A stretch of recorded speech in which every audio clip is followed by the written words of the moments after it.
Hi Raiders fans, it's Jared Croker, Raider 284 here. You're listening to episode number 5 of the Bleeding Green podcast series.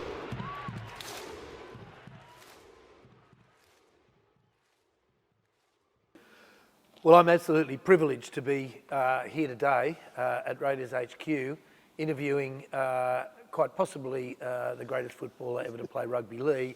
If he's not the greatest, he's mightily in the top group. And of course, a legend at this club. Mal Meninga, you're a part of the Bleeding Green interviews. Yes. This is in fact interview number 5.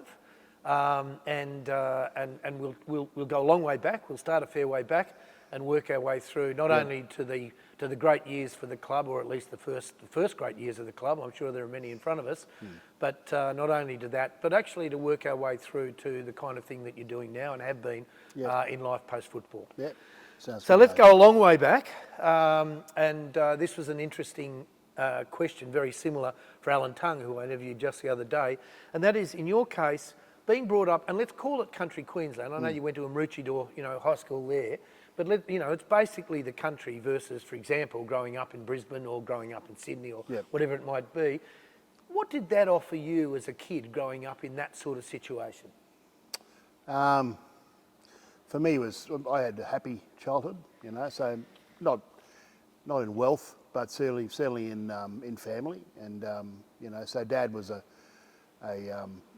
quite well-known rugby league player in the bush area, so around Bundaberg, the Wide Bay area. He also was a cane cutter, but also he worked in the sawmill, so he went from sort of place to place. So born in Bundaberg, I was born in Bundaberg, went to Maryborough, went to Wandai, went to a place called Monto, Thangool, back to Monto, then back to Maroochydore. So based around rugby league. And Dad was captain coaching? Captain coaches, he captain coached. We played and captain coached for 22 years in the bush, and played in 21 grand finals. So it was extraordinary. Had extraordinary success. And Mum she was an ardent supporter. She loved the game. So she was, the woman behind, the player, and she was. And typical, took an interest atypical. Herself in the club. I'm really interested myself in the clubs that your dad was going to. Yeah, absolutely. So she bought right into it. Canteen, lady wash, jerseys, all that sort of thing. So. I was brought up in the game, right from birth. The same my brothers, and we had a wonderful upbringing. Rugby league was central to our living. It was central as the social fabric to all those country towns, and there's obviously a sense of. It was a very disciplined environment. Dad was pretty strict, and Mum was similar. So. I'm very thankful for those early years, because that's where you start to formulate your personality and all the sort of things, your attitudes and values that you have, when you move later in life.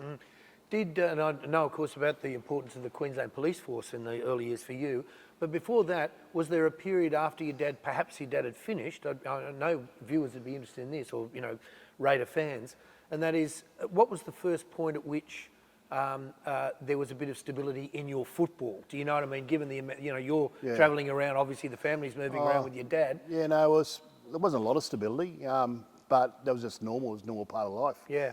So it was accepted. We didn't have any thoughts that hang on, we're being disrupted all the time. It was just part of who we were as a family, and it was part of that environment, that rugby league environment. But you're right. I grew up in a rugby league, but also, TV come along around in the mid '60s there, black and white, and I used to watch shows called like Bellbird and the Division 4 come up, Homicide, all those sort of Matlock Police, all those old, police drama series and things like that, and from there, I quite possibly Rex Mossop. Was Rex Mossop calling before you yourself? Well, I didn't. We did TV, so we had game of the day was Brisbane BRL. Yeah, of course. So we were watching the Brisbane competition. Yeah, I didn't grow up. I didn't know who was St George. Yeah. I didn't know the Graham Langlands, the Res Gasniers. I was more the Greg Vivers and the Wayne Bennett's, those sort of guys who were playing in the BRL. So and because of that, it was sort of rugby league and police. So I always wanted to be a policeman because I grew up watching police drama shows. And when did you join the police? How old were you? I joined as a kid, 15-year-old. So I did my junior certificate at Maroochydore High School. Yep. So I passed there. Went for an interview. So in those days, it was a 3-year cadetship. So I applied and joined the police force. Got interviewed. 2 questions. Why? Altruistic reasons. Why you want to join the police force? Answered that. The next question was, I see you play representative rugby league. Okay. Yes, I do. Yeah, so I That'll love the work for game. us. Okay, that's fine. Interview over. So about 2 weeks later, I was accepted into the academy. So I had you did your senior certificate, which is fantastic. Got paid to do that, but then you have another year in police law, and then you get sworn in when you're 19. So it was again, I left home when I was 15, but it was in an environment, a very disciplined environment, the police force. That and then probably my best mates now. Some of my best mates are still from that era. 2 questions. One, I'm just interested in your thoughts. Did you strike? We know that sort of basically what was happening in Queensland politically at that time. We're talking the second half of 1980s into the 1990s. Did you strike any racism that affected you personally, or not at all? Well, racism was rife, right from an early age for me at school in particular, footy fields. Yeah. But again, it was accepted, So I was part of that era where, if someone racially abused you or tried to bully you, we felt that we're getting over top of them. We're a better person, we're a better player, all those sort of things. And your physical size would have been an issue as well. Well, Dad always said to me, it's okay if they abuse you, but as long as they've got a smile on their face. They haven't got a smile on their face, well, they're serious. Yeah, right. So then you've got to do something about it. So we reacted in that way, Yeah. So your dad would have been well experienced in that himself, I dare say. absolutely, and mums. I mean, Yeah, Dad and Mum got married in '59. There was no one, not from Mum's family or Dad's family, was at the wedding because of those social, problems they had in those early years there when I was born. So yeah, I mean it was always rife, and I really got it. Abuse, because I was a policeman and I was black, and I was being successful. I got that up until I moved down to the Raiders, to be honest with you. It wasn't until I come down here and started being successful with the club here that sort of the respect come back. And you still get some sort of racial comments now, but it's water off a duck's back. Yeah, we'll pick that up too.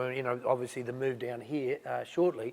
But just, I suppose the other thing in the same sort of chronological period, Wayne Bennett appears in your life, quite directly because of the Queensland Police. Tell us a little bit about that when you first met him and how that led on to a connection that picked up rugby league. Well, I mean, you're in that environment, the police environment, you're shit scared of everyone. It was a huge discipline, So we had the sergeant, the dormitory sergeant. They used to come around and get you out of bed, and you got the whistle, and you had to stand to attention. So it was a very disciplined environment.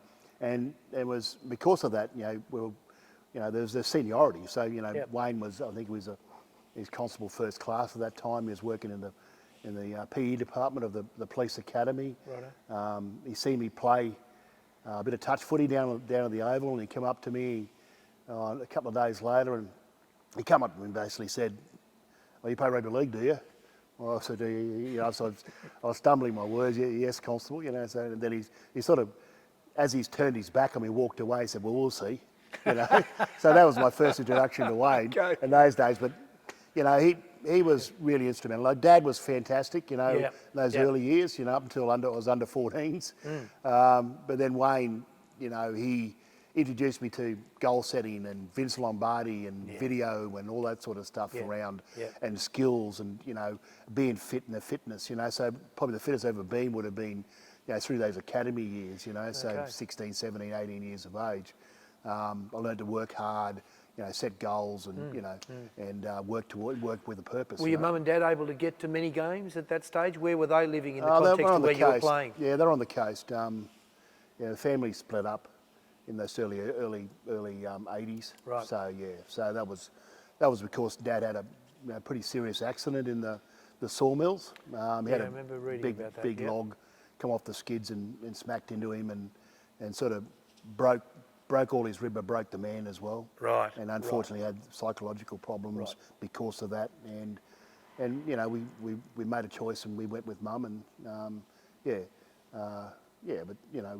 but you learn from those experiences, though. You do indeed. So there, Queensland Police Force, Rugby League. How did things move in terms of your earliest football in the Brisbane competition?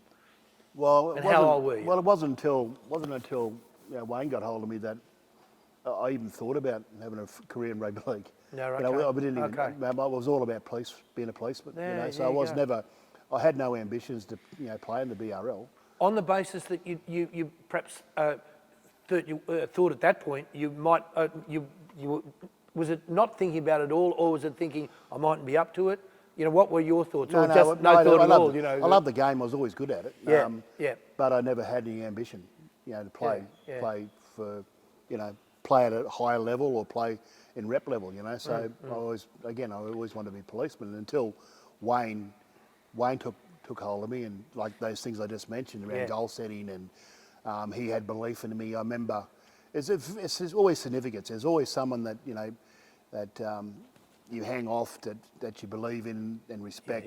When they say something, it gives me good advice. And we're sitting in a circle, the Queensland Police Academy side, where we played against New South Wales. Right. Queensland or New South Wales Police and Academy. How old would you have been right for this? I was about 16 and a half, 17. Yeah, okay. Yep. Going on for 17, and he said to me in front of the group, he said, "Mal, you can do anything you want to in life as long as you put your mind to it." And I was just that sort of struck a chord with me, and I felt, geez. And I went up to my room and I said, I wrote down, I obviously wanted to be a policeman. I wanted to play for South in Brisbane. Yeah. I wanted to play for Queensland when I was 19, and then I wanted to play for Australia after that. That was my 3 goals I set myself. I've got to come in here. I don't know whether you, with the history that I love writing, absolutely bleeding green to the Raiders. In that is a photograph of Dave Furner's diary. Well, I said, if you like, very similar. Yeah. That's exactly the kind of pathway he saw, and obviously just as you achieved it. Yeah. In the stellar atmosphere, he did. Not quite as much, but pretty darn close. Well, the police force was renowned for having good sports people. Yeah. So that was how sometimes you got appointed into the academy. Because of your sporting prowess and your physical nature. Policemen were courted in that manner. Now, obviously, it's a bit different today, but but rugby league was a central part of being a policeman in Queensland. Do you have any memories of that game that you just alluded to, Queensland Police v? I played a couple of those interstate series, and I remember playing Lang Park. Would have been 76. It would have been. Against New South Wales Police. Was there a machismo element to this? Was there a state v state? State element. I didn't realise again this interstate rivalry. Right. And then what I didn't also realise, obviously Lang Park in those days was about 33,000. Yeah. We had 20,000 watching us. Is that right? You played, and we were the curtain raiser to it all. It finally dawned on me because all the police games always ended in brawls, right? And we're belting the crap out of each other. Yeah. And that's why the people come to watch the game. They want to see the coppers build the shit out of each other, basically. Yeah, right. Before they get back onto the streets again, Sure. But that was my first introduction to interstate and that rivalry. It was a pretty special occasion. Which takes us along. I think I'm right in saying, but correct me if I am wrong, or you're only as good as your sources. Your first state of origin game was 1982. No, I played the inaugural in 1980. Okay, there we go. Gee, I was part of the there you go. I should have done 1980 side. Right, right. So a lot of young kids with a few old fellas, Arthur Beetson and Rocket Reddy, Rod Morris, Greg Oliphant. Kerry Boasted would start coming through there. Alan Smith, who was playing for North Sydney at the time. True. We could talk about any one of that you've just named, but I think if we were going to single one person out, it has to be Arthur Beetson. Yeah. What was it like, kind of as the age you were, the age he was, and all the things we've read about, but tell us a bit about it from your perspective. Well, from my perspective, being a coloured, he believed in me, so... Well, it wasn't a particular, that game in 80, but it was more around respect, and we didn't want to let him down. He's at the back end of his career. He's 36 years of age. He was playing reserve grade for Parramatta at the time. And all he wanted to do was play for his state. Yeah. He never did that, So it was his first time he put a maroon jersey on. We weren't willing to let that slide. Slide. So But in ensuing years, Arthur coached the team. Yeah. Certainly in '82 he coached the team, and he used to write us little notes all the time. Okay. And put it in little envelopes and used to pass it around to the players. And what would be the sort of thing that you got? Oh, I mean, he just said he was very proud of me. Very proud of the way I carry myself. Very proud that I around my South Sea Islander background and way I sort of speak out in those terms and things like that. He just said he just was very some of them believed me. It's like Wayne. Wayne believed in me when I was 16, 17 years of age, and Arthur kept that going for me because the 80 game was a catalyst for us for self-belief because I played 79. Yeah, right. I played for Queensland in the interstate in a normal interstate game, and I know that in the back of our minds we just wanted to play well. We knew at times we weren't going to win it because we're playing against all these superstars for the New South Wales competition, and we just wanted to play well. 80 was a time when with Arthur and Rocket Reddy in particular, Rod Morris, they were really influential people in those early years. It was Wally and myself and Kerry Boasted was there, Colin Scott, all these guys that come about in those early years. It was a catalyst for our self-belief. We were actually good enough to play in that arena. And did the older players obviously getting that opportunity, were they concerned, of course, to mentor the younger players who were a pretty mightily good crop, incidentally? I think Wally tells a story like about '82. Most of the team was with 2 years of each other. So in '82 we were 22. I was 22. Wally and Gene Miles and Choppy Close, they were in the 23. Some of these young kids coming through were 21. So we're about 2 years, and so it was a whole crop of players. And then prior to that, sort of 80, 81. Rod Morris was still playing at the time, and Arthur was the coach, and things like that. It was just, they said we could win, and we believed them, and more times than often we did. And in those earliest years, were there any players alongside you that maybe, and I'll ask this in the context perhaps of the Raiders a bit later, but any sort of unsung heroes, ones that you recall that period that mightn't have got the plaudits that they deserved, or that were something really, offering something really special to the team? Always, So you always have a player or a group of players that don't get the recognition as generally your forwards. It's generally your forwards. The Wally Fulton, the Smiths, and even the Paul Vortons, really. The Paul McCabe's, the Greg Kinescu's, the hooker. He went on a tour, but really he went along as the third hooker in that tour and hardly played any games. So there's always, no matter even today, you always got these unsung heroes, the players that, want to play. You want to play beside because you're going to rely on them, in a game when it gets tough. I was going to ask it a bit later, but this would be the perfect time, and that is, was State of Origin the hardest football you ever played? At the time, yeah, absolutely. It was the fastest. So every moment mattered in Origin, so to where it is a beast today.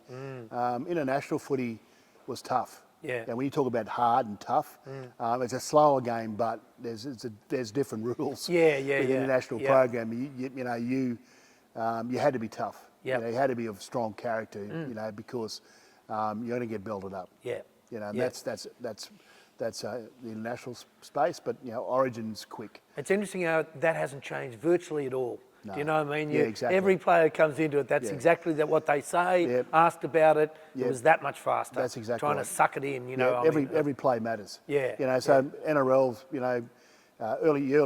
early runs in the set's important, and your kick's important, but every run, every support play, every kick chase is so important, and you've got to get that right. Speaking as someone who grew up in New South Wales and seeing, however many times monotonously the Queensland team would in fact play in that last 5 minutes, do something you were usually involved, but something really special. But that really sort of bore it out, fully 80 minutes, everyone going flat chat. But it was great footy. So let's just move it along a little bit. State of Origin 1980, and in those early 1980s years, you're presumably beginning to think a little bit more about the possibility of playing in the Sydney comp. is that reasonable to say? Were you starting to think in, say, 83, 84, 85 about Sydney, or what was going on? No, I was really happy being a policeman. And it wasn't until I went away on the tour in 82 with the Kangaroos. Yep. I experienced the lifestyle and the playing fields and the support over in England. And then it wasn't until the 84, sort of 85 season when a few of the English clubs come a knocking. And I made a decision to go to St Helens. St Helens, yeah. And that was an unbelievable experience. And let's just pause there, because I know, and I've heard you myself, in fact, I think you and I have talked about it on radio perhaps once or twice before, and that is that one of the things that you loved, one of the things of a number, and we'll talk about that in a sec, was the kind of community that you were there, you know, very much a part of the community, which is precisely what you made the analogy to coming to Canberra. We'll pick that up, but let's stay with St Helens for a moment. What was it that you particularly, I mean, given how cold it was, and you're a Queenslander, that must have been a shock to the system, but what were some of the other things that you loved about playing English football in that terrific season? Well, I loved the style of footy, you know, so it was pretty open, and you know, defence wasn't so important as it is over Not much has changed. Not much has changed, but they love their footy, you know, and they like throwing the ball around. And I think the thing that for me that I realised right from the start, you had to play well, you know, because you know you're on good money. When you compare the money to their locals, you know, so you had to play well. And they hadn't won any competitions for a long period of time, and all of a sudden, I took a couple of Australians over. You know, Phil Viva's come with me. A young fella called Paul Hampson, who was playing for North, still a good mate of mine. You know, so he came over as well, and we had all this success with these quality players and quality people. And when you have success, well then, you know, things seem to blossom. You know, fans are on your side. You got great support, and then we just felt that we were just part of this community. We were well accepted, and but you had to play well. You had to win. You know, that's part of the deal. That's why you get recruited to clubs. That's why I felt, you know, I thought Canberra, when I made the decision to come to Canberra, I thought Canberra's better years were in front of him because of that environment that Saints provided for me. And who was the coach of St Helens in that year? It was a guy called Billy Benyon. So he was an ex-player, ex-centre as well. You know, so because they've been, a very important, and historic club. Yes, I may be wrong, but I think a guy called Vince Corralius was Corralius. Corralius was part of that. In Alex a Murphy very tough. Murphy, of course. Eric Ashton. So one of the that 60. You know, you wouldn't know it, but I remember him. The 62 side. Dick Huddart. He might have been St Helens too. No, I think he was as well.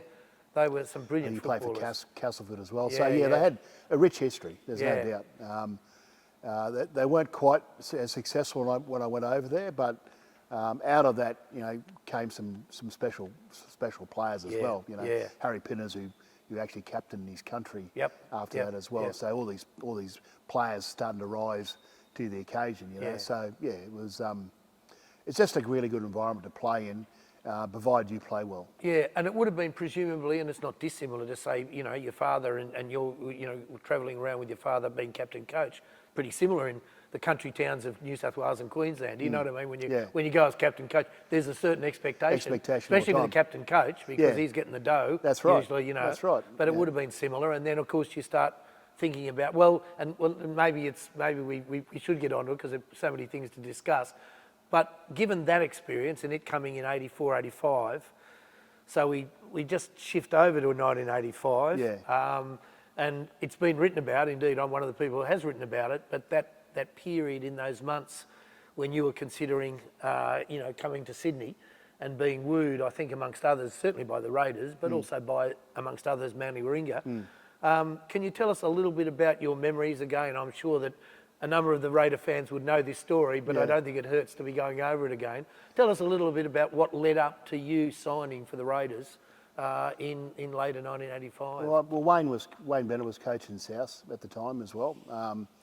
We got thrashed in the 84 grand final by Wynnum, and I was talking to Wayne about, because I wasn't enjoying my footy either with rugby league, and Wayne made me captain of the South side, and I didn't handle that too well because you start worrying about others. Didn't quite understand, leadership at that particular Catch a time. bit of flack from fans. Well, all the disenchanted flack, fans. So you sort of wear all that burden on your shoulders, where you need to turn that around. You need to actually play well yourself before then you can impart your wisdom or talk to other players or things like that. But I didn't.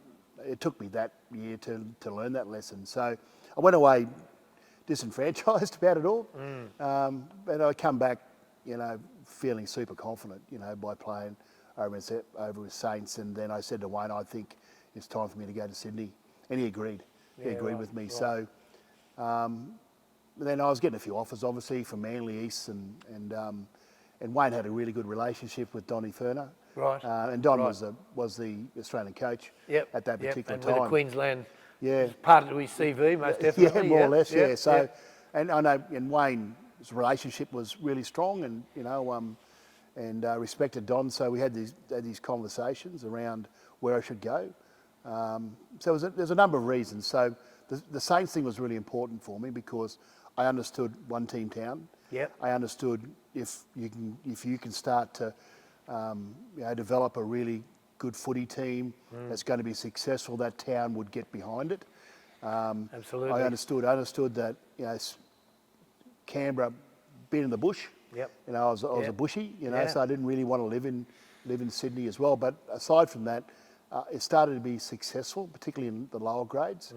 It got a great breeding ground, great development area down here. I think the reserve grade actually made the top 5 that year in '85, I think. I mean, disproportionately successful for coming in 82. And '82, exactly right. And then Don Ferner obviously had an impact.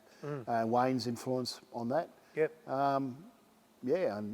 So, and I liked JR. Yeah. And at the time, his dad was pretty prevalent here as well. So Les.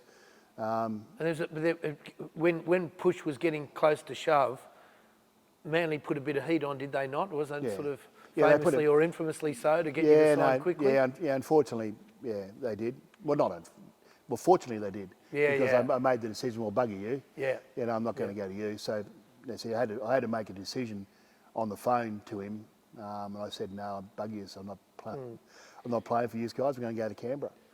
It's interesting. I suppose I have written about this back in the day, but I have to put my own story, which was that I grew up in the Northern Beaches, so Manly, and indeed in the Manly sides, and I played against a few of Ian Martin and company.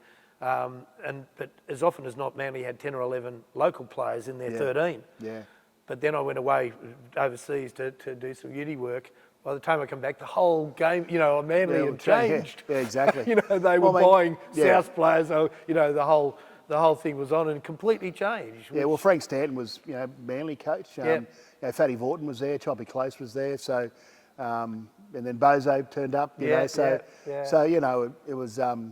was pretty enticing to go there. Obviously, it was on the beach. It's not a bad place to live. But absolutely. At the end of the day, I don't know. I just had this feeling about the one team town. Yeah. And I just had a feeling about the area, and so there was still no Broncos, no Titans, no Cowboys. Yep. There was no team to really stay in Queensland for. So and then signing for the Raiders then proved pretty prolific, because then Gary Belcher followed, Steve Walters followed, Tika Ferguson was there, Gary Coyne came down, so it was every single one of them wanting to play with you. But I mean, that's by the well, not only that, but there are other reasons. Yeah, there are other reasons, but they're all great players in their own right. Sure. And sort of more or less straight away, certainly in '87 we had a fair bit of success. Well, again, people would be interested in this. When one does go back, and I remember when I was writing the history only a few years ago, I'd more or less forgotten 1986, where things didn't really go according to plan. Just reflecting on that ever so briefly, what was it about that year? Were you feeling a bit of heat in that? You personally, or was just there? What were the factors that meant that there wasn't sort of more or less immediate success, which, as we know, is going to happen the following year? I think the thing I learnt in '86 is that it does take a while to adjust to a new club, a new environment, new coach, new ways of doing things, playing with different players, a different way of training, and preparing for games. So it took me. Reasonable to say that the training situation itself in June and July and August would have been rather different to what you were used to. Oh, other than St Helens, of course, I Yeah, suppose. yeah, no, absolutely. It was tough. Yeah. You know, we first come down, we had that mad month. You know, in January we trained every day for a month. You know, so it was something that we weren't used to, and it wasn't till the back end of the season that we started to find our feet. Yeah. You know, in the competition. You know, playing against the New South Wales clubs. So it took us that long to actually adapt to it. But then obviously the club made some decisions with Wayne as well, and and working with Donny in '87. But I think because of the experience that we had in '86 and the way that Wayne does things and Don bought into it all, it had a more positive impact on the players, mentally and physically, and and because of that we grew. I mean, it's been written about, but I guess in some ways, league itself was going through changes then, where there was beginning to be more skills-based training. More skills, more weights as well. Yeah, So in '87 introduced weights to us. Kelvin Giles came. Sean McRae, he was a local school teacher, come and did fitness sessions. So, so all those sort of things were totally different. We still did a club. It's still a club environment. We had 23s and reserve grade and first grade. We all trained together. But it was a different way of training. Like you said, the skills and the way we trained when we, from a speed important. Sean McRae brought that. Fitness was a bit different. Certainly weights was a bit different. We played a bit differently, And on that very point, and given that the first half of 1987 was not all that successful, I think it might have been about 50%, halfway through. Yeah. Were you beginning to feel confident about the way the team was going, sort of even at the point at which there hadn't been much success before the second half of the year? Yeah, well, it proved that the way we prepared for the season had a positive impact on the end of the season, because I broke my arm. Yeah. Not so many games. Looking at a considerable scar on the left-hand side. So I didn't play too many games that year until the back end of the year. I remember well. So speak to David Truella if I'm not wrong. That was a covered comeback in the game. book. That was a comeback game. Remember it well. But the team was highly successful. I wasn't playing, So, so the way that the team was prepared in that off season hold them in good stead, through the year. And again, it takes a while to adapt. Again, from experience, I knew that it'll take at least 6 months or half a season just to adapt to a style of play. And once they started to adapt to that, they were pretty prolific. We scored plenty of points and beat teams fairly comfortably. And it's interesting because the analogy to the earliest years of the Brumbies is a good one. That is to say, you've not only got, as it were, players coming from outside who are brilliant, led by yourself, but you've also, probably you'd say almost by chance, in both the Brumbies and certainly with the Raiders, you've got a new crop of region kids who come into that side, who are, and Laurie comes in that year, as we know, Glenn Lazarus and amongst others, all young kids, the young kids through. coming in, and that's right. So that's the potential that we saw, as 1987. We had Kevin Wallace come down from Queensland, Steve Jackson, terrific, Steve Jackson, Peter Jackson, he came down, played, so we had some great players. But you're right, the local kids certainly made the club. Glenn and Laurie come in, and then Bradley Clyde, Ricky turned up in '88. And it is interesting when you're looking at that season, because that is the season when, to pick up why you're coming here and thinking I like this sort of situation, and somewhat similar to what you'd to some extent had in Queensland, certainly at St Helens. You come to Canberra, which I'm sure there would have been people in your ear saying, public service town, sort of no soul, all the cliches. And I can speak with some authority on that because I'd never written a word on sport. I'd only been in literature and history, etc.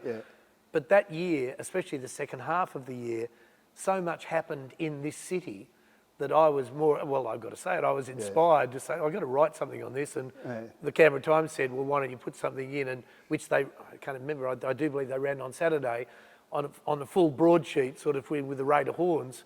And I was on about the change, that it actually happened tangibly in the town. Absolutely.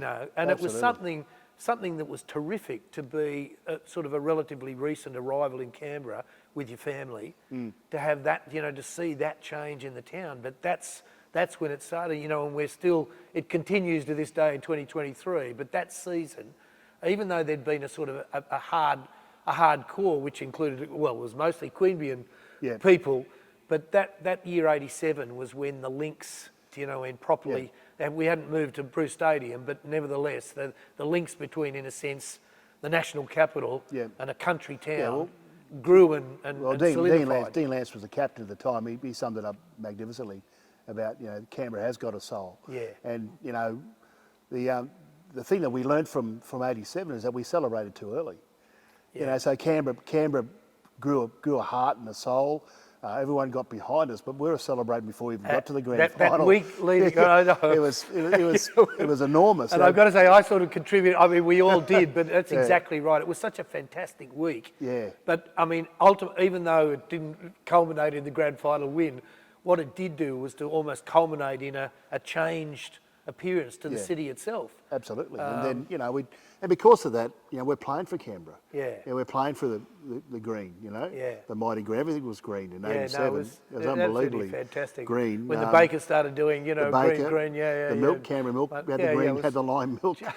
just terrific. So there's 1987, and it's a wonderfully successful year without being, you know, finally bringing home the bickies.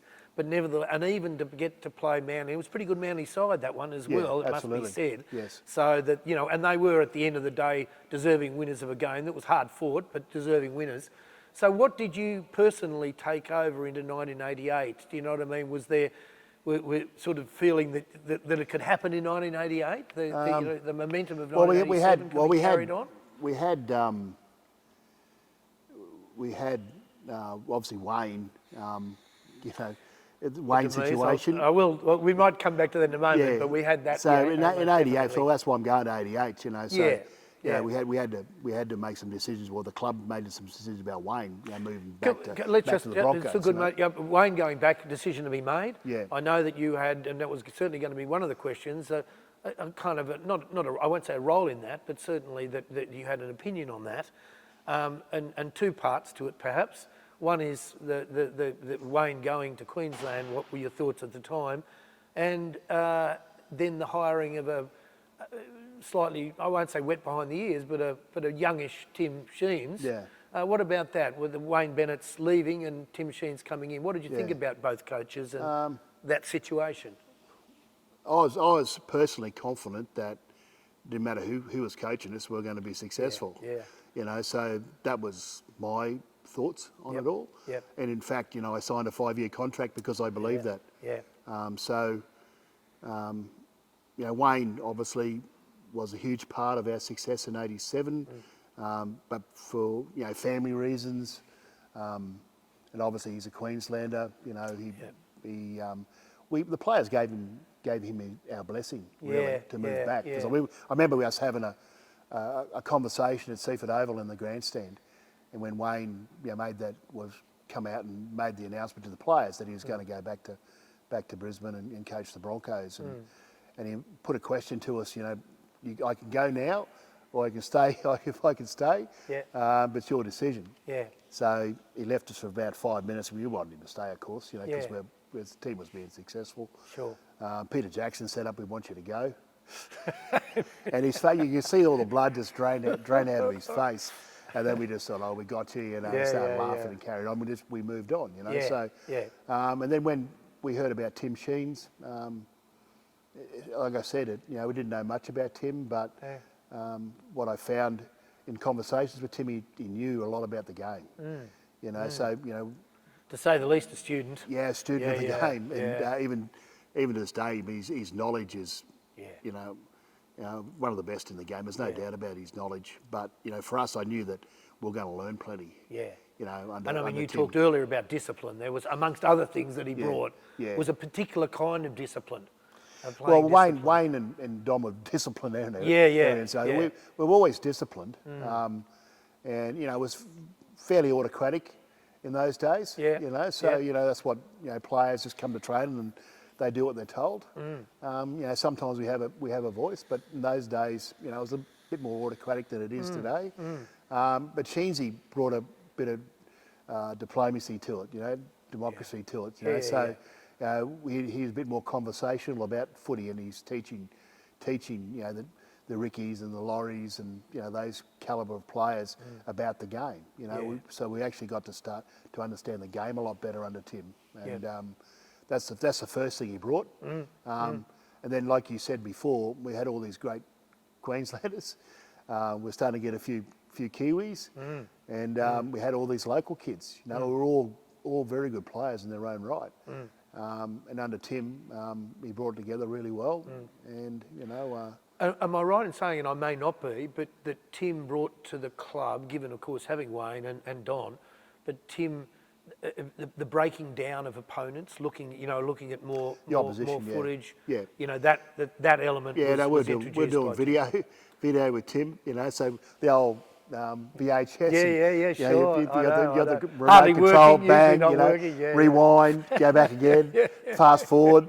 So all the meetings would take an hour because there's all the fast forward and the rewinds. Absolutely. But he was breaking it down with that, and we've become a bit more visual in the way we prepared, which is really good.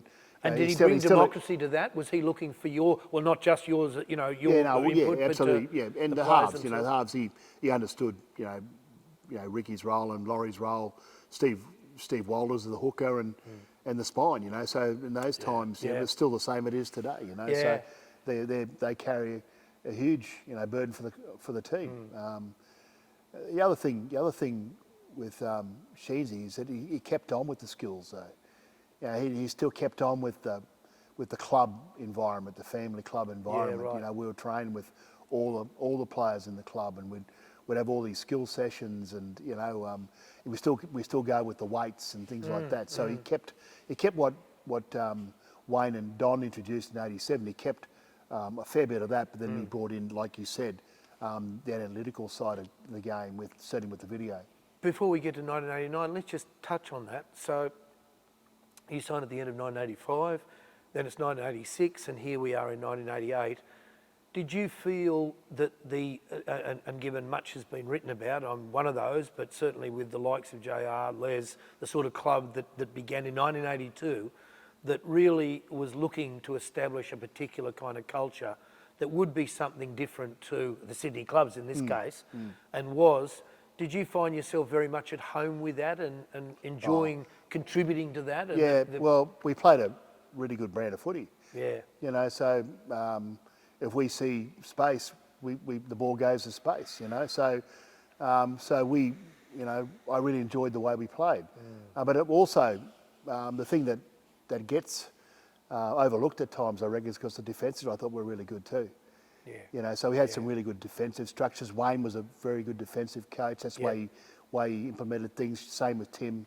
So our defence was, if not the best, at least second or top three. Every year that we played.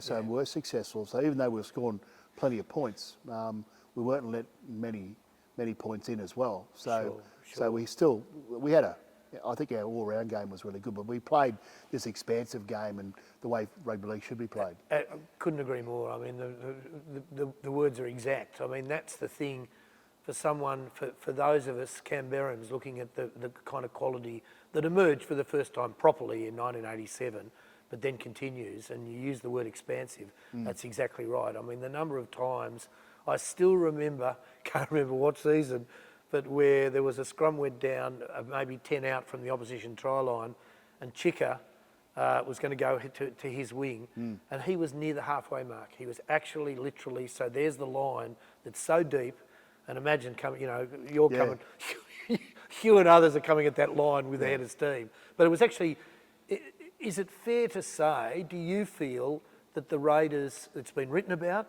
I'm one of those who has written about it, but actually introduced the most expansive football, certainly in my lifetime, having been born in 1950, but remembering football from the 1950s, and as we know, the 1980s, especially the early 80s, was that tough brand of Canterbury football, Warren Ryan football. Absolutely. Yeah. But the Raiders actually did change rugby league at that point. I mean, the fact that it almost tied in, we might come to that with Tina Turner and others and the way it was packaged, but it was actually brilliant to watch, and it did change the face of rugby league.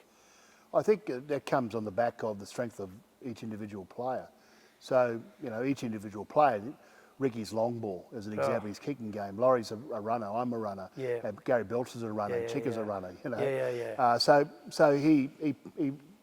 our plan was to our strengths, So, when we had a smart hooker, Yep. had a smart fullback as well. So, we see space. We see space. You play to space. Yeah. But we do it at the right time. So that comes from experience. So, certainly in 87, 88, 89, like I'm in my late 20s. Gary Belcher's in his mid-20s, and so Steve Waller's mid-20s, early 20s. So we had a fairly experienced side too. When it come into, particularly into 89, but it wasn't really recognised as that. Laurie's already played, 3 years. Yeah. Glenn Lazarus the same. So they didn't get Not getting the plaudits, and recognised, especially not in Sydney. There's a big exactly. one. No, Shizzy brought in, he brought in Ricky straight away, and I guess that was Ricky's second full season. Yeah. So we had a really, and Dean Lances is still there, the Gary Coynes are still there, yeah. all those Lock in the wonderful, middle, absolutely. Yeah, Clyde's there. He's in his third year of rugby league as well. So it's almost as if, and you could write about it this way, that the two styles of football, because even though Balmain was playing, a good brand of football to be sure, and with a lot of stars. Nevertheless, it was pretty much coming out of that older school footy. So it was almost the grand final of 1989, which is still regarded by most people as the greatest grand final of the modern era. I certainly believe it is. And was, even though we've seen some beauty since, but still not as good as that one. But it was actually almost the two brands of football coming together. Yeah. And the old school almost got, old school almost got there. Well, their defence was unbelievable that day. It was. We had that many opportunities, scoring opportunities in that first half. Yeah. And we just didn't get there, So mainly because of their defence and their pressure they put us under, the Warren Ryan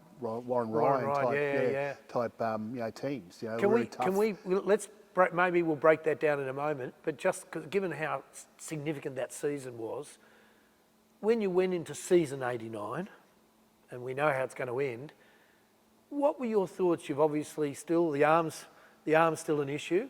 Were you at any stage second guessing yourself about, it could be career ending, or did you basically just roll on?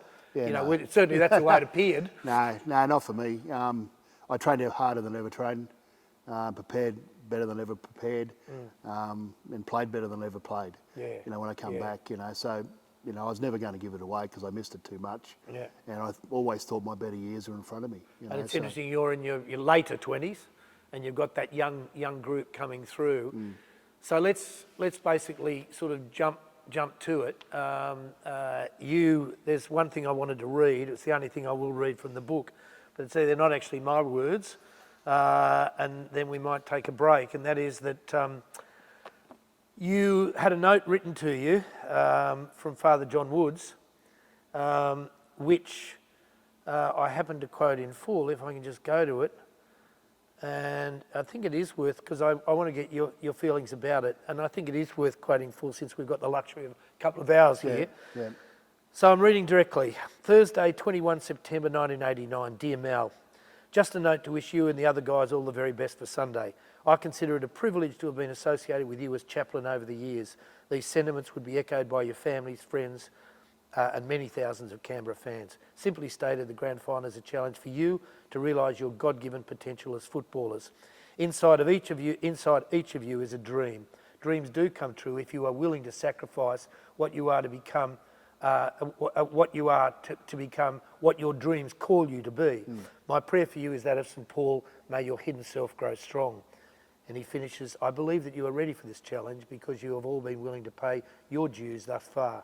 Sunday's game will be your most demanding payment. It is simply another game, and yet this game sums up all the other games. In this game, you will find out who you are.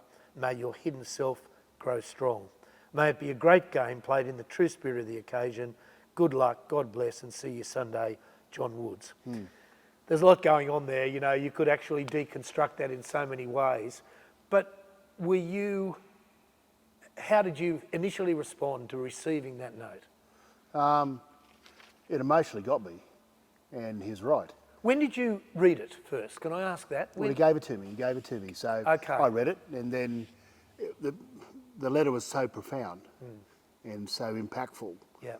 so emotional. I gathered the team together. Yeah. Okay. So, and I read the letter to the team. Yeah.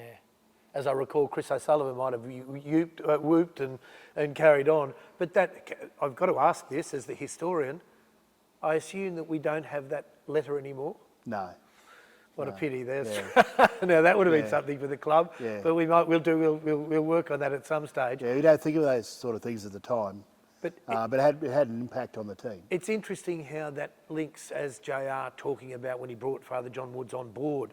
You know there was something to that in the context. He's more than the priest. Yeah, He's a friend. Yeah, he is. You know, He so is. yeah, he Also a very deserves- hard trainer in the Yeah, exactly. earlier days. Exactly. If Yeah, a lot of exactly. the He used to run players would around, say, run around the oval. in the yeah, front all of the time. group. Yeah, more or less. Yeah, all the time. So, mate, he was a big part of our team. You know, Yeah, the yeah. whole club. You know, Yeah. so yeah, highly respected. And of yeah. course, continues to be. There's something really special, I Yeah. think. You know, to Yeah. have Victor the Viking, aka, to have that many marriages, that many births, baptisms, and things like that. You know, he's been certainly been a lot. He's been, yeah. But that was, I mean, it was such a terrific moment that I'm always interested in the kind of, in myth, and that's almost a mythic moment for the team. That we're playing that well at half time. We're down. I think we're down 12-2. And we not deserving, of course. It goes without saying. Well, but we that played was the really well. We Yeah. were very confident going into half time. And tell us about halftime. I know you've talked about it in other interviews, but let's do it here. So what was Tim like? What were you didn't like? have to say much because we've already said it before he came into the room. Right. You know, everything's fine. You know, we'll get back in this game. We're playing really good footy. You know, we just had to keep going. Yeah. You know, we had to find that inner strength, keep that inner strength going. Absolutely, You know? you talked about. And then the more the game went on, obviously, the stronger we got.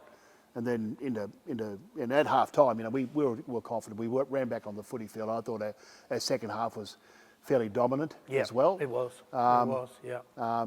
You know, we had to fight hard because they were well prepared too. They were. They were a side at the top of their game. Yeah, You know, absolutely. you beat They them at the were top of their enormous game. favourites. So Yeah, they were really. Don't I remember? Yeah. From memory in the Sydney papers, like right through Yeah. all the tipsters, not a single one, of course, No. except for in Canberra in the Canberra Times. Yeah, exactly. And yeah, they probably deserved it. But you know, we always felt that we had a good footy team. We had so many good young players coming through. The general public and the critics didn't understand, you know, how good those young The players talent were. was coming through. Yeah, Absolutely. how good they a were. couple in Sydney just started to twig late. I do remember that. I can't, I've written about it in the book. But that's so. There's the half time, and it's that kind of attitude. What about at full time? Was there sort of, in a sense, supreme confidence we're a roll. then? Yeah. Yeah. We're on a roll. We knew we were confident. You know, Sully kicked the field goal. Well, can I get you to pause on that because I'm going to get to extra time. But just to take it one back, and that is, of course, Chicka's try. Yeah.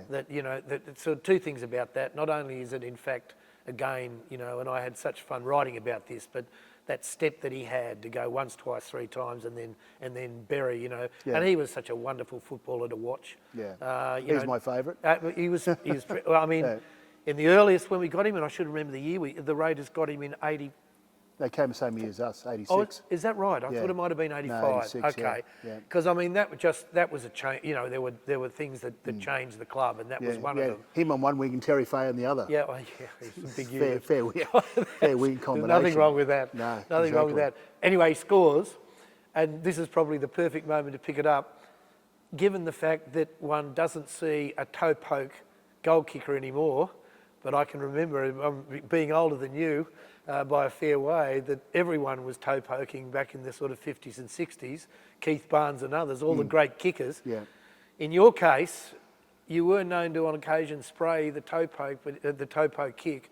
But here's the thing: whenever it was on the line for a kick, and if ever there was a kick that had it on the line, it was that conversion. And as you always did, it was just straight. There was never any doubt. Yeah. When you were kicking and given that style, was it the business of going through? You know what I mean?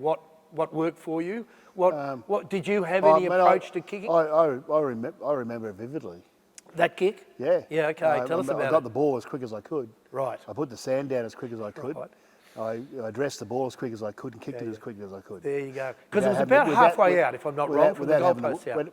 Without having to think about it. Yeah, okay. You know, so...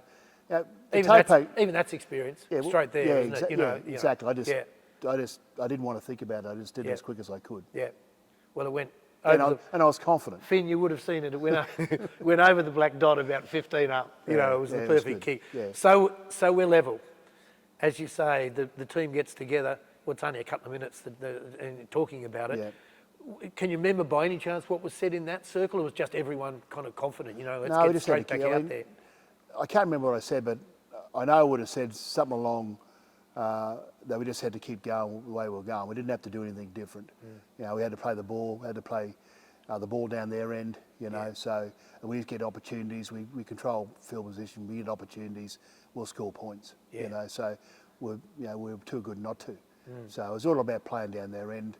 I think they kicked off to us anyway, which sets it up pretty well. We got the first crack of the ball and we kept them down their territory pretty well. One has to pick it up, and you touched on it, but let's pick it up in a bit more detail now. Chris O'Sullivan makes a call to kick a field goal. This has been talked about, and sometimes you even hear contradictory stories. From the man who was on the inside there, was there any commentary, any discussion between you and Sully? What actually happened in terms of that decision to kick that incredibly brave field goal? Because that's a hit and miss. Well, that's as simple as that. But tell us about it. No, it was a brave call. I mean, we were against it. Yeah. With a scrum, we're a scrum, we're attacking. Actually voiced that. Do you know what I mean? Yeah, I did. No, don't do it. And we give us the ball. You know, because we're in an attacking position. We're off a scrum off Gary Jack dropping the ball. We're on a bit of a roll. Yep. You know, so yeah. And every chance, of course, it could score. Then he argued. Yes, I'm going to do it. I said, well, fucking do it. That was it. And he did it. The old toe poke. He did the old toe poke straight over it. And once again, it was you know, he went straight through. Yeah. I don't know whether it broke their back or not, but it certainly had an impact. You know, I got to say, when you kind of look at that in the hard, cold light of day, that's exactly what it looked like. And indeed, that's what preceded. In other words, that spirit was broken, so it was that important. Yes. But then it really was dominant. You know, the Raiders in extra time were completely dominant. Yeah, and that's 100 minutes of footy. Yeah. You know, off a long season, you know, it was the quickest game we've ever played in, really, up to that stage. And I suppose I have to touch on him since he's been in the news more recently, and only a week or two back, Steve Jackson.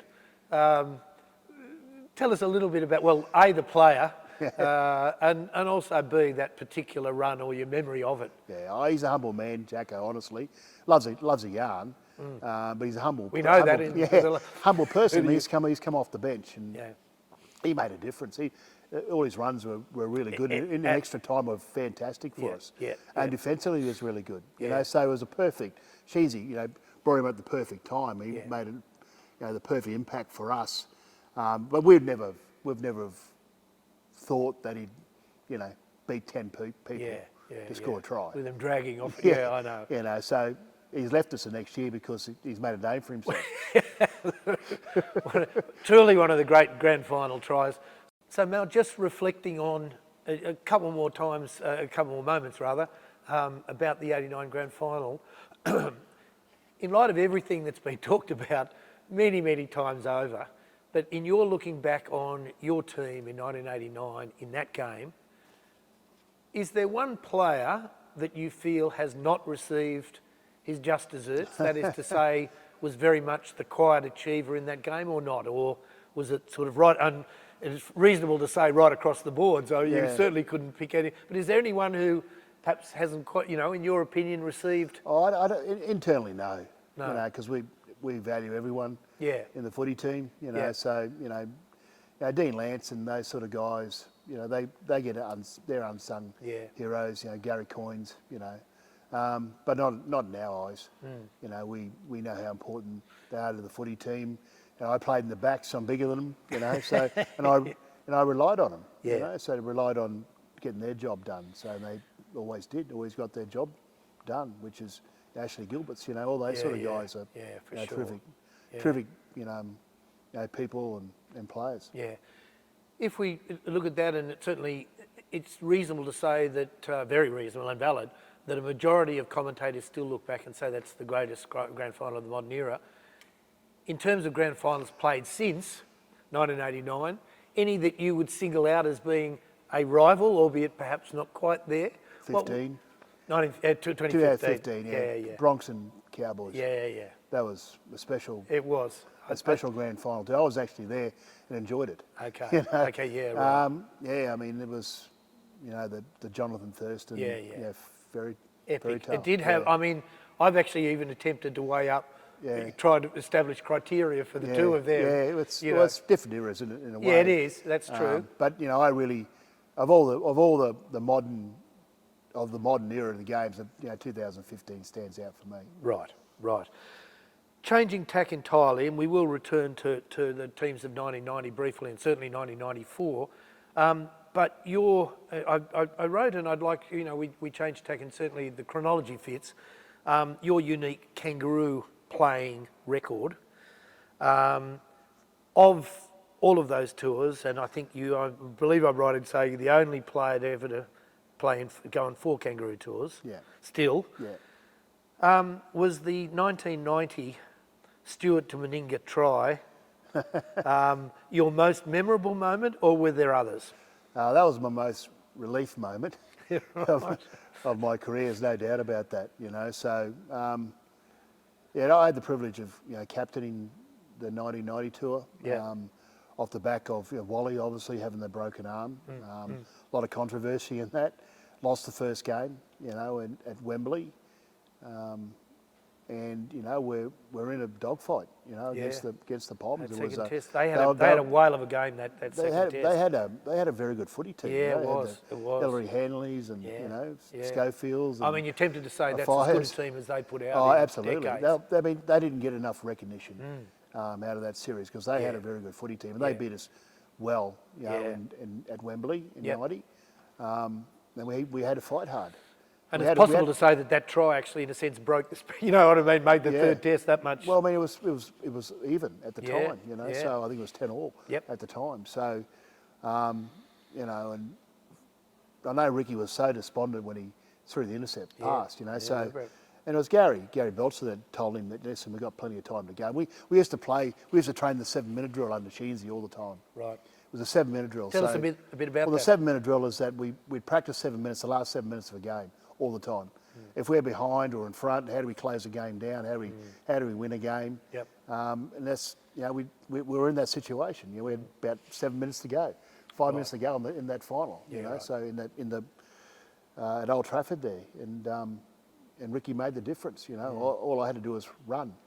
The right lane. Yeah, right lane. The right lane, and it was more relief. After the game, we were buggered. Yeah. It was a pretty tough test match. Yeah, for sure. Yeah, and we celebrated long and hard. But I thought, so that was significant that winning that game. But we went to Ellen Road the third test in '90, and we beat the Poms 14-0. Yeah.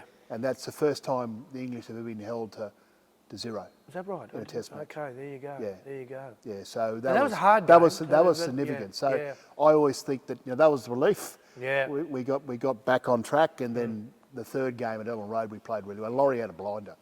that particular day, so we didn't win it comfortably. We had to fight hard, but we held them to 0, which was a fair feat because internationally, I don't think. Even since then, Australia's held the English to 0. Yeah, right. So we're in that time period, the early 1990s, and of course you're in the representative games, have got, players around you from the club, etc. There's so much happening there and such a great generation of players. If you had to compare and contrast the 1989 grand final winning team to the 1994, now I'm not asking you to say which was the better team, but rather to compare the two. Were there contrasting elements of those two teams? If so, what would they have been? I think 94 is an evolution out of '89. Right. In what sense? Well, More the experiences, you know. yeah, you've the got- experienced team. You know, there's the culture of the club. You know, the inner workings of the club. The way he played under Shinji. Shinji was obviously, you know, he's went from that autocratic to that democratic. You know, the senior players had more input into it. Again, all the young kids were all locals. You know, the Mullins and the Furners and the Crokers. Absolutely. And, you know, Ruben Wiki was, you know, came around, and you know, Kenny Nagus, he played juniors for us. I think it's the evolution out of '89. I felt that we had to fight hard, you know, through the semi-finals period in '94. But you know, the grand final was, for me, it was my last game. It was sort of the catalyst, because you don't win grand finals like that. Sure. You know, it was a sort of culmination of, you know, everything I've been part of with the Raiders, and that come to fruition in that game. I remember having a conversation. It was after North. We just beat North in the semi. I just wanted everyone to concentrate on their own game, you know, their own preparation, make sure they get that right. And I thought our preparation was the best I've ever been involved with the Raiders. Yeah, right. I think everyone did There's everything so they much possibly experience can. in the room there. Everyone did everything that as much as possible to play really well. And it was like an anticlimax in a way, but it was a culmination of everything that I'd been part of with the Raiders. Yeah.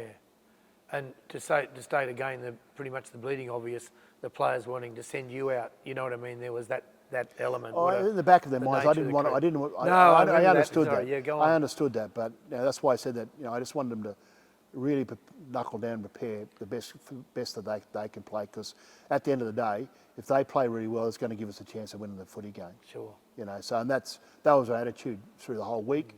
We're much experienced in finals footy. That it was, you know, Sheezy held all the promotional activity, you know, to a bare minimum. You know, we trained, like I said, the best we have for, you know, in my memory, you know. And we played extremely well. I mean, the things one could reflect on, as I recall, the kickoff went to Marty Bella. Yeah. Wasn't it? It wasn't their day. It wasn't.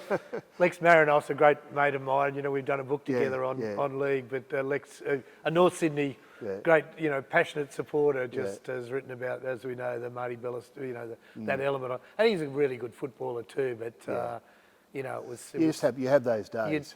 For sure. And it was. Yeah, and it doesn't. Those days for us doesn't. You know, to win it that well. That's once in a blue moon. Yeah. You know, and a player like Terry Lamb, there's another one, to have the kind of game he played in that, which, God, you know, he might have played 2 or 3 like that in his entire career, but it was just one of those where nothing went right for him. Right. And then as I recall, you might have flattened him there, kind of late on maybe more than one occasion, but I do remember one. Still vividly. You know, But, I think he's forgiven me now. He didn't forgive me for a long period after that. But I think he's forgiven me now. Yeah, okay, all good. Let's change tack again, and just ever so briefly, your thoughts. Was 1993, because we're in that sort of zone there, the early the first part of the 1990s. Was 1993 the one that got away? And what happened? I mean, we know that obviously Ricky. Sticks, broken leg. Yeah, What happened there that the wheels fell off for that? Only briefly, as we know. Did that surprise you? We didn't quite adapt to it well enough. I don't know about surprise. I felt that we could still win it, but we just didn't play well. And whether not having Ricky there it probably was. One of the major reason. And players not believing we could win because Ricky wasn't there. But we just couldn't get our mind right. I don't think. You know. I think I put my hand up to play 5'8". Sheezy wasn't that happy with it. Just the way we played, you know, we didn't deserve to go all the way. But the other thing about '93 is that, you know, obviously off the back of what happened in '91 with the salary cap, '92 was a rebuilding year. Just the enormity and success of what, you know, Tim and the club has done over one year. Yes. We lost so many players It's staggering. in You know, 91, yeah. and then coming back in 92, we didn't do well, but you see those young fellas starting to blossom. Yeah. And then 93 was, started, come back. We started to come back. Yeah. And then obviously, again, 94 again was that evolution out of all that. Yeah, getting the young ones back in. Okay, I mean, changing again. All right then, a few pretty much obvious questions, but very interesting for people to be hearing your answers. One is, who would you say, who are the best coaches you've had and why? I've been lucky. I had Wayne, Dad, Wayne, Yeah. then Sheensy, so Righto. club level. So I've been fairly, and Bob McCarthy for a period of time, learned off all of them. Yep. Then I had Bozo and Arthur at rep footy, yeah. and then I had Frank Stanton, who was a hard task master, and early in my career. So I've learned off all of them really. Wayne for me is the master. Yeah. Just because of the way he can get players up. Absolutely. And play to their ability. He's very. I mean, people say he hasn't got much knowledge about the game. He has. He understands the game in depth, but he places a lot of emphasis on the relationships and understanding people and getting the best out of people when it matters. Sheensy was a great architect. I learned a lot about footy off Sheensy. You're right. But also almost the science of the game from Sheensy. And then the leadership. He gave me the leadership in '89, and I learned some really good lessons under Tim around the leadership side of things. Yeah, right. Because again, I know I talked about, I was captain of South and didn't quite handle it.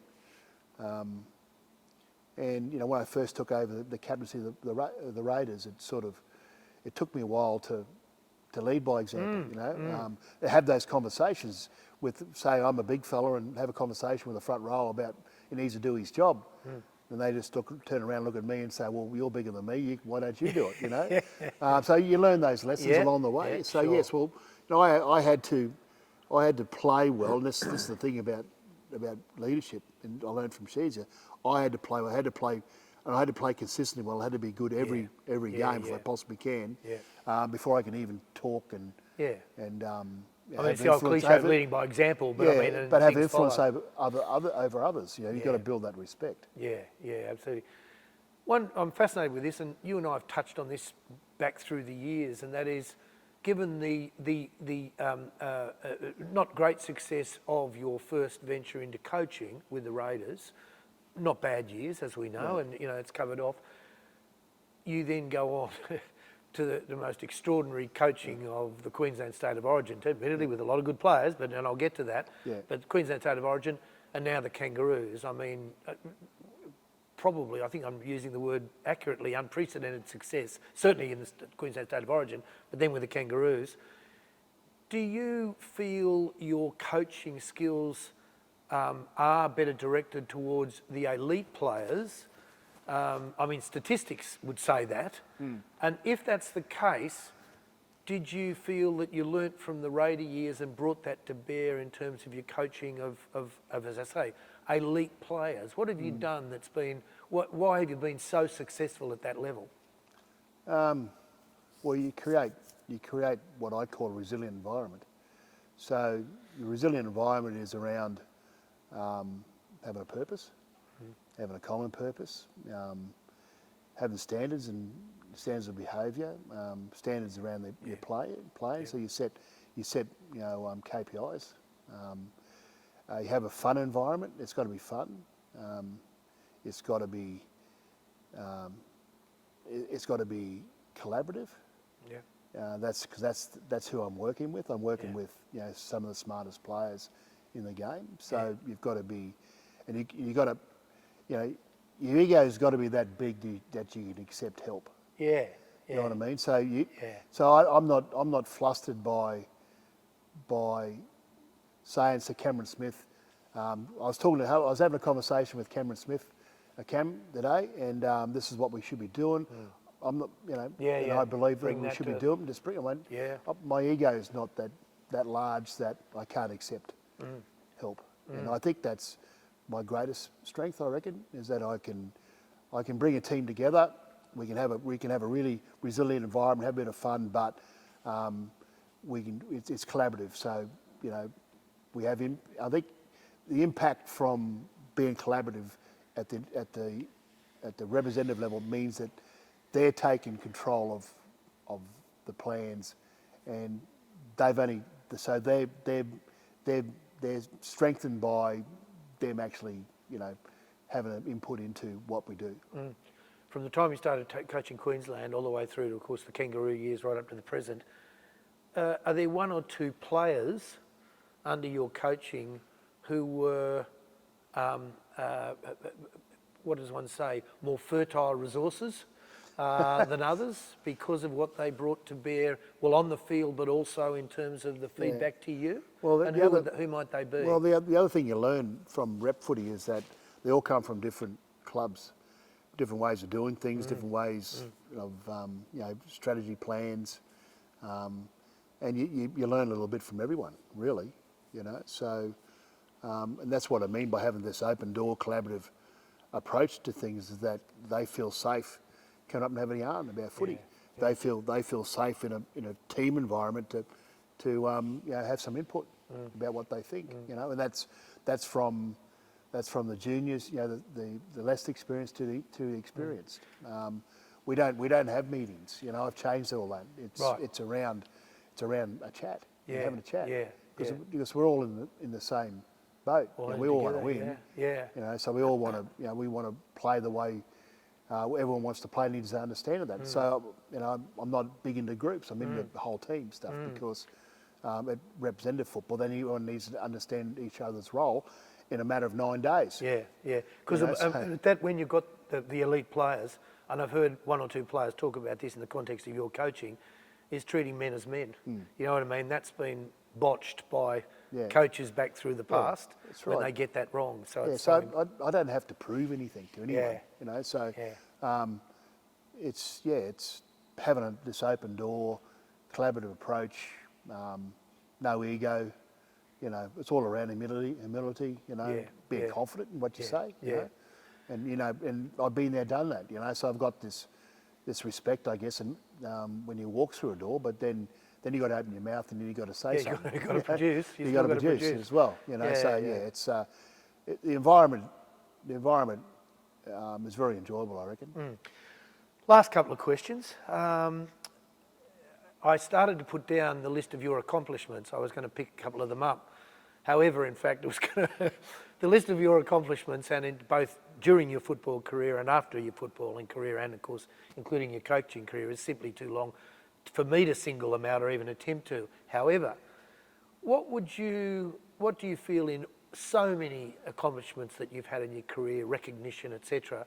Are there any one or two that are more special than any others for a particular personal reasons or not? I think the best thing that's ever happened to me is the Immortal. And it was unexpected, and I didn't expect it.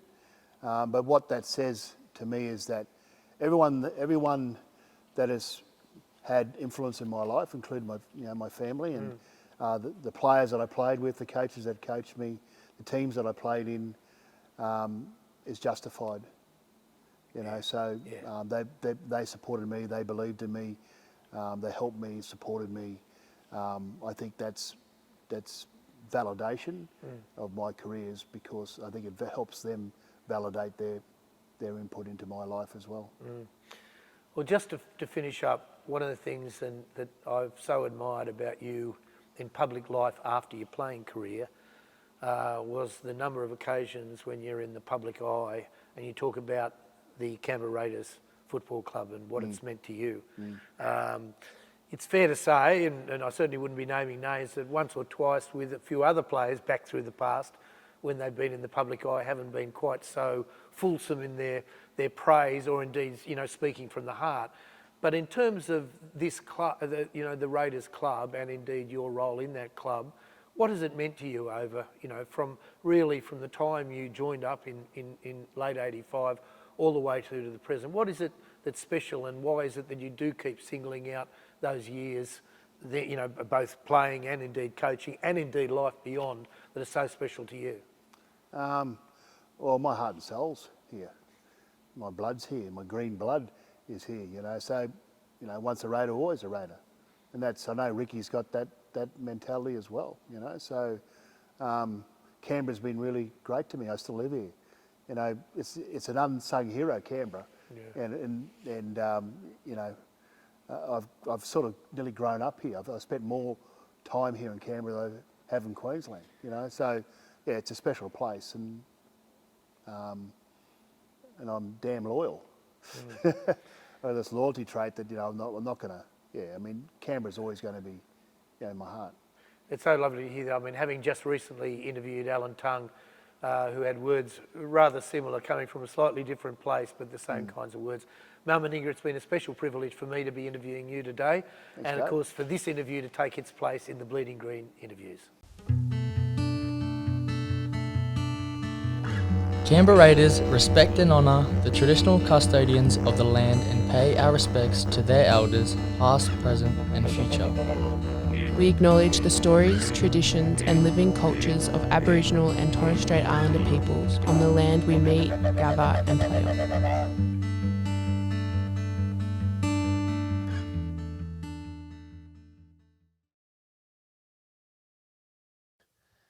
This project was supported with funding made available by the ACT government under the ACT Heritage Grants program.